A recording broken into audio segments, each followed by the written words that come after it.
Hello. सच्चाई भाई जी। सत्साई बहन जी। हेलो सत्साई जी। भाई जी, मैं आपसे एक 5 मिनट बात करना चाहती हूँ। बताइए बहन जी। भाई जी, मेरा सिलसिला ये है कि जब जैसे कि मेरा पूजा जो है ना, तो मेरा जो भाई है ना, वो आके कभी कभी मतलब मांग लेती है, फिर खाकर कुछ परमात्मा की फोटो छू लेते हैं, तो कभी उन्हें रूम से बाहर फेंक देते हैं। तो इसलिए मैं चाहती हूँ कि वो मेरे पूजा रूम आते हैं। और एक दिन उन्होंने ऐसा कर दिया भाई जी, जहाँ मैं परमात्मा दरबार लगाए थे ना, उन्होंने वो फोटो बिक दे रही है। तो फोटो बिका उस पे ना वो पैर रख कर उससे पार हो गए। तो इसे मैंने गुस्से में उसे मैंने खाने के लिए दिए थे, जो मैंने ना थाली दिए थे ना, तो वो थाली में मैंने उठा के पानी में रख दिया कि खाना मैंने बनाया ना, तो मैं तुम्हें नहीं दूंगी। तुमने मेरे साथ इतना बुरा कर दिया। और मैंने गुस्से में उसे ये भी कह दिया कि तुमने चप्पल पकड़कर आज जिसके सर पर रखे हो ना, समय आने के बाद तुमको उसका चप्पल चाटना पड़ेगा, याद रखना। और मैंने उससे कुछ नहीं कहा। तो भाई, क्या जिससे मेरी मर्यादा टूट गई? चप्पल तो बहन जी चाटनी पड़ेंगी, इसमें तो कोई शक है नहीं। और भाई आपने जो कहा कि वो ये खाना वाना नहीं दूंगी, तो हमने हाँ ऐसा नहीं कहना है। हमने खाना तो देना ही है, चाहे कोई दुश्मन हो चाहे कोई मित्र हो। हाँ भाई, देना चाहिए, लेकिन उन्होंने मेरे साथ इतना बुरा कर दिया। उसे इतना बुरा तो नहीं करना चाहिए। वो तो परमात्मा थे ना। वो चप्पल उन्होंने फोटो बिगा रूम के अंदर आंगन में, उसके बाद वो चप्पल रखकर पार हो गई और कहा कि तुम अपना भगवान को बुलाओ। तो इसी में गुस्सा लगे कि खाना मैंने बनाया था, मैं तुम्हारे लिए बनाती हूँ, तुम मेरे भगवान की इज्जत नहीं करते हो। तो भाई कोई बात क्या नहीं। मतलब है? 27 साल से भगवान ने हमें यही ज्ञान दिया है कि बेटो, फोटो में भगवान नहीं है। फोटो केवल एक ध्यान लगाने का एक माध्यम है, याद करने का एक माध्यम है। हमारे परमात्मा शब्द स्वरूपी है, वो हमारे हृदय में है, वो हमारे श्वासों में है। और परमेश्वर के ऊपर कोई कर्म लागू नहीं होता। ना परमात्मा की यहाँ कोई इज्जत कर सकता, ना उसको कोई बेइज्जत कर सकता। वो बेदाग है। तो हमने ऐसे कोई दुखी भी नहीं होना चाहिए, क्योंकि वो नादान है। उसको आध्यात्मिक ज्ञान नहीं है, उसको भगवान की पहचान नहीं है। तो जैसे कोई नादान बच्चा होता है, वो तो माँ की गोद में भी पेशाब कर देता है, तो माँ नाराज थोड़ी होती है।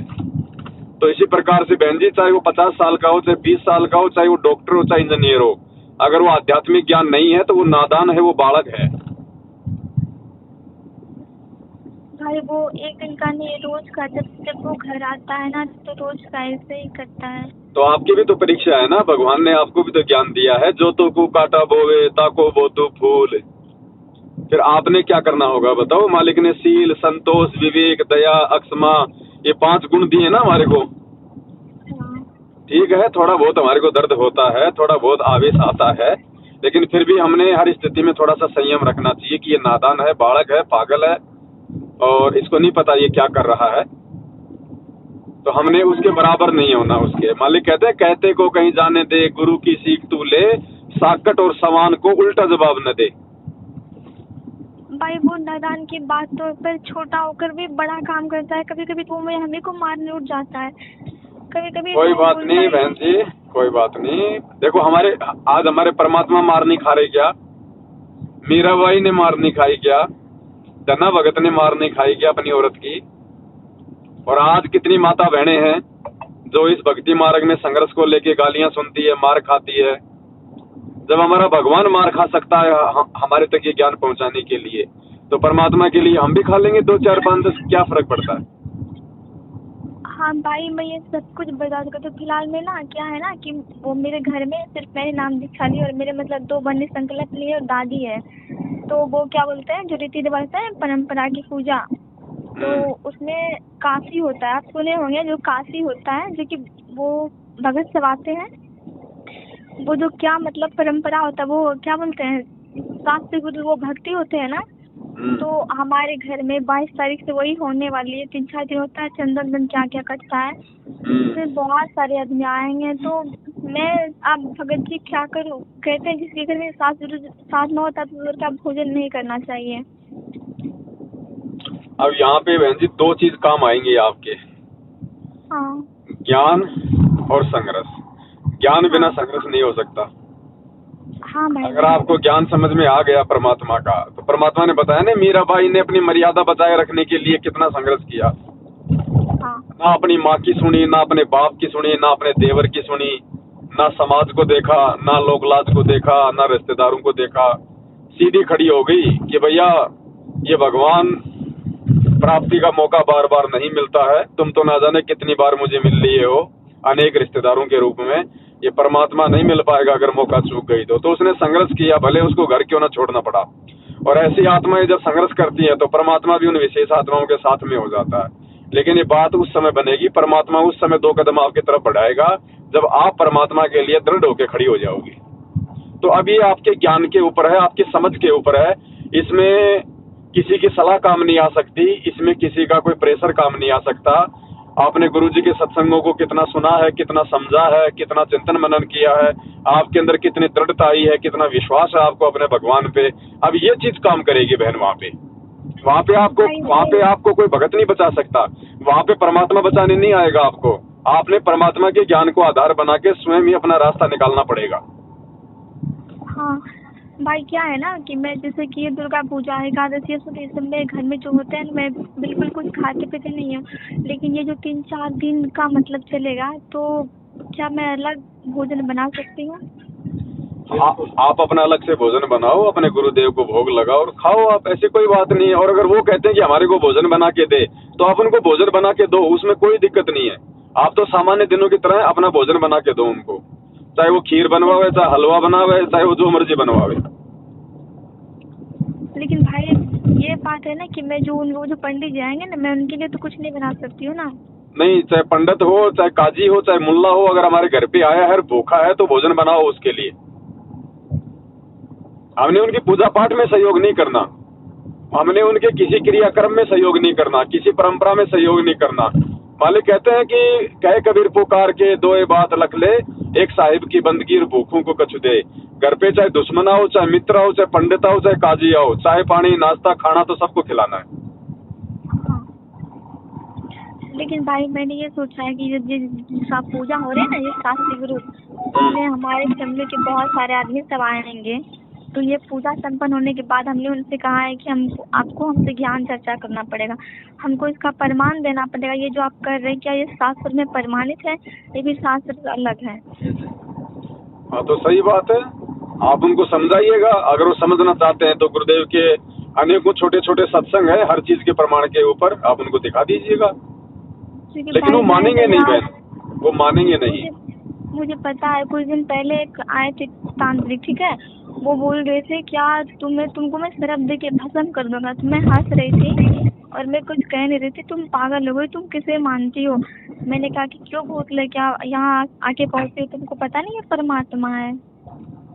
यदि तुम्हारी पिटाई करेंगे फिर तुम्हें भागने के मौका नहीं मिलेंगे। वो मेरे पास 2 बार आए थे, बोलता है कि तुम मेरे सामने झुक क्यों नहीं जाते? बोले नहीं, मेरे पूर्ण परमात्मा, तुमको पता है ना कि हम नहीं झुक सकते, केवल झुक सकते अपने बाप के सामने। उन्होंने केवल मुझसे ये पूछा था, भैया कि ये बताओ तुम्हारा पिताजी का नाम क्या है? तो वहाँ पे मेरे मम्मी पापा सब थे। मैंने कहा था मेरे बाप का नाम संत रामपाल जी भगवान है, इसके अलावा मेरा कोई बाप नहीं है। तो इसमें वो बोला कि नहीं, ये तो चंडालीन है, ये तो भूख है, इसे नरक में जाना पड़ेगा। तो मैंने उसे कुछ नहीं कहा कि मैं तुम्हें शराब देकर भस्म कर दूंगा। अच्छा। हाँ, मैंने कहा कि तुम मुझे जानते नहीं, बहुत पहुँचा हुआ तांत्रिक हो। तो मैंने कहा क्या शराब लगा रखे हैं, आपको शायद पता नहीं है शराब के बारे में। उसको ये बोलना था कि भाई अगर तेरे अंदर इतनी भक्ति, इतनी सद्दी है कि तू किसी को शराब दे के भस्म कर सकता है, तो नालायका अपनी सिद्धि शक्ति से 20-30 क्विंटल गेहूं पैदा कर ले और अपने घर में खा, क्यों लोगों से मांगता फिरता है, झूठी पूजा पाठ करता फिरता है तू? परमात्मा कहते हैं सतगुरु शरण शरणाई, शरण गए कछु भय नहीं व्यापे, काल जाल भय मिट जाई, रोग शोग छल छिद्र न व्यापे, सन्मुख न ठहराई, जय अग्नि तन निकट न आवे, दूरी जात रंगाई, वीर बेताल बाण न लागे, यम के कोट डहाई, और 98 पुण्य मूठ न लागे, उल्ट तही दर खाई। 98 प्रकार की परमात्मा ने बताई जादू तंत्र टोने, ये जो होते हैं ना, ये लोगों को दुखी करने वाले, परमात्मा कहते हैं 98 प्रकार के जादू टोने भी मेरे मर्यादित भगत के ऊपर 1% भी असर नहीं करेंगे। तो ये तो है क्या बहन जी, ये तो कलयुग के पंडित हैं, ये तो कव्वे हैं, इनके पास तो है ही क्या। उसके बाद भाई क्या है ना कि मैं अपने भाई से 5 साल से बात नहीं करती हूँ। मतलब वो थोड़ा दीक्षा से लिए वो समाज में परंपरा रीति रिवाज को मानते हैं, ठीक है। तो इसलिए मैं उनसे नहीं बोलती हूँ कि वो यदि मैं उनसे बात करने लगूंगी तो वो मुझसे सारी क्रिया करवाएंगे जो मुझे नहीं करना चाहिए। तो इसीलिए मैं उनसे कुछ बोलती नहीं। अभी फिलहाल में जो वो पूजा करेंगे भाई 4-5, तो वो क्या बोलते हैं, जिनका कोई दोष है उसे बलि दिया जाएगा। देखो ये तो आपने ही समझना पड़ेगा, और आपने किसी भी प्रकार की उपासना में, पूजा पाठ में, किसी भी प्रकार की उनकी धार्मिक क्रियाओं में सहयोग नहीं करना है। चाहे भाई राजी रहे, चाहे भाई नाराज हो, बहन जी हमने परमात्मा को नाराज नहीं करना है। संघर्ष करना पड़ेगा, नाराज चाहे एक बार कर दो रिश्तेदारों को, चाहे आगे कर देना, करना पड़ेगा। आप कब तक उनकी क्रियाओं में साथ देके आप उनके साथ में तालमेल बैठा के चलोगी। और इस मार्ग में बहन जी तालमेल नहीं बैठाया जा सकता। यहाँ तो बिल्कुल आमने सामने की टक्कर है, 36 का आंकड़ा है भगत का जगत का। अभी बाद में जाके नाराज होंगे और किसी बात को लेके आज ही नाराज कर दो ना, क्या दिक्कत है। भाई मैंने सबको छोड़ दिया, अपने भाई सबको कह दिया। और मैंने क्योंकि बोले मुझे थप्पड़, मैंने कहा देखो थप्पड़ मत उठाओ, अब मैं भी तुम सबको अच्छी तरह से सबक दे दूंगी। क्योंकि भाई ये भी एक बात है ना, जितना सो उतना ही वो मेरे सर पे चढ़ते हैं। महाराज वो ठीक है, लेकिन रोज रोज के कभी जानते हो मांस मछली खा लेता है और डायरेक्ट मेरे फोटो फाड़ दिए परमात्मा के। इस तरह तो हिरण्यकश्यप भी करते, तो उसी तरह जैसे वो रावण है ना कलयुग में, ऐसे कोई सताता है भले अपने घर परिवार को। भारत में सबको अधिकार मिला है कि कोई भी कहीं भी किसी स्थान पे किसी भगवान को मान सकता है। तो फिर ये तुम्हारे भगवान है ना, कोई पत्थर को मानते हैं, हमें तो जिंदा भगवान मिला है। तो उनसे बुराई क्या है, यही मैं समझाने का प्रयास करती हूँ। वो लोग नहीं, कोई थप्पड़ तो कभी गाली। तो मैंने कहा बस अब मैं कुछ नहीं सुनने वाली हूँ, अब मैं तुम सबको ही साइड कर दूंगी, मैं सिर्फ अकेले ही रहूंगी। बहन जी अधिकार तो मिले हुए, लेकिन ये अधिकार केवल कागजों तक सीमित है, ये धरती पे नहीं है। ये केवल कागजों में है सारे अधिकार नियम हैं। वास्तविक जीवन में ये फुर हो जाते हैं। वास्तविक जीवन में तो इंसान को खुद ही दो कदम आगे बढ़ाने पड़ते हैं अपने। उसके बाद भाई मुझे लगा कि जगत खराब है, लेकिन भगत भाई सब भी खराब है। ऐसा ही है बहन जी। हाँ भाई, जो मुझे लगा कि जगत खराब है ना, नाम दीक्षा ले लेकर भगत सब भी खराब हो चुके हैं।